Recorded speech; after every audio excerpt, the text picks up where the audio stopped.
sana kwenye eneo la ulinzi.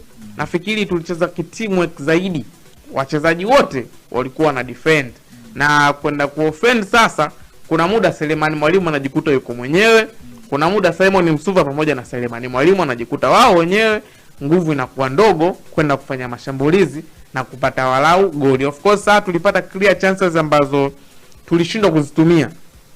Miongoni mwa changamoto kwa Stars ni hiyo, kwenye kutumia nafasi ambazo tutazitengeneza ama zimetengenezwa, sio mara moja wala sio mara mbili. Huwa tumekaa sana na kuongea juu ya hichi kitu kwamba Stars ina changamoto kwenye kutumia nafasi. So far ukiutazama ule mchezo, Stars wenyewe walikuwa wanatafuta matokeo kwa udi na uvumba mpaka dakika ya 90 zinamalizika, zile za nyongeza.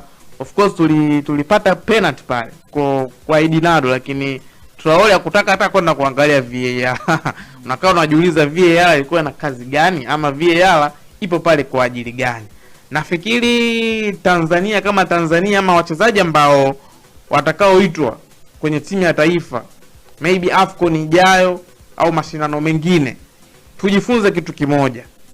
Tujifunze kitu ambacho kinajulikana kama tuwe tunajua kucheza na refa. Wenzetu umeona ile